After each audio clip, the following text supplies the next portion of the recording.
Okay, so recently I finished playing Half-Life 1. The border world, then, is in our control for the time being, thanks to you. Quite a Did that guy look nasty hot? piece of...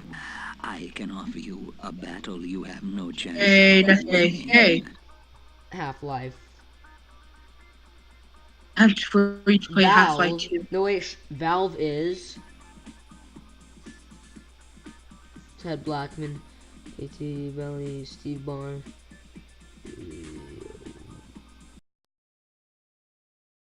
So now I can create one of those quote-unquote reviews that people make on YouTube. Usually the first thing you think of when someone says Half-Life is Gordon Freeman, Black Mesa, the weird head crab things, and so on. But most people only play Half-Life 2, which I guess is understandable because it has a better story and better graphics. Speaking of graphics, am I the only one that likes the old Source Engine graphics, or am I just completely a nerd? But I digress. When I first started playing Half-Life 1, I got so lost and I had nowhere to go. I didn't know where I was going, probably because I'm a dumbass. The enemies of Half-Life 1 are different than Half-Life 2, because for one, you have people wearing gas masks in Half-Life 2, but in Half-Life 1 you have highly trained military soldiers that keep blowing themselves up. One enemy that keeps appearing though is the head crab. The head crab is one of the most memorable enemies in the Half-Life series. Whenever you fight an enemy in Half-Life, you don't have to perform any strategy to defeat a group of enemies, but because all you have to do is just strafe and shoot your shotgun at them. That is 90% of what you do in an enemy encounter. You can even avoid most enemies. Hell, you can avoid like 50% of the bosses in the game by just building a wall of trip mines and scaling over the wall. Most parts of the game just allow you to get out of bounds. If you've ever seen a Half-Life speedrun, it consists of b-hopping and strafing all your enemies to death. You have to be ready for anything because you'll just be walking and then you get your ass raped by a head crab that you never saw. Okay, the stages are fine, I guess. Occasionally I find something weird.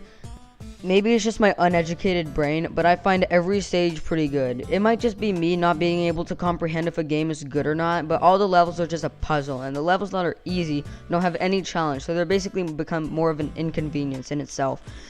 The hard levels just become a bullet mayhem, where either it's platforming or you strafe a group of enemies to death. Every time there's an enemy nearby, you have to save the game because you'll be killed and then lose an hour of progress.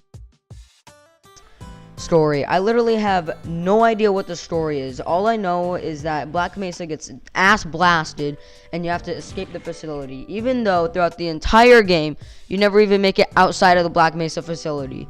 Instead you just meet the G-Man and then probably get still trapped under 30 tons of metal and steel. And not only that, but you're trapped in the desert of New Mexico to add insult to injury, so you'll feast off of head crabs until the military gets there. Speaking of Black Mesa, why is the facility so goddamn big? Like, I know it's supposed to be some secret underground base, but what if there was a fire because some retard left their cup of noodles for too long in the microwave? So now everyone has to escape through this labyrinth that makes the catacombs look like a McDonald's play area, only to be greeted by a turret that just mows them all down. This is a spoiler for anyone that wants to play Half-Life 1. You fight this giant-ass flying baby that shoots teleporters at you, and then you just have to complete this random obstacle course. If you have ever played Minecraft, then you pretty much have the upper hand in this fight, because it's literally the Ender Dragon fight. You shoot crystals that keep healing the boss, and after all the crystals are destroyed, you pummel it to death using a crowbar. Afterwards, you soon meet the G-Man, and more commonly known as the guy with the terrible hairline. He tells you this stuff, and then the game ends, and you're just stuck looking at the void until you press Alt plus F4. I might make a video on opposing forces next, so if you want to see that video, subscribe and like the video, and tell me how much you loved it in the comment section.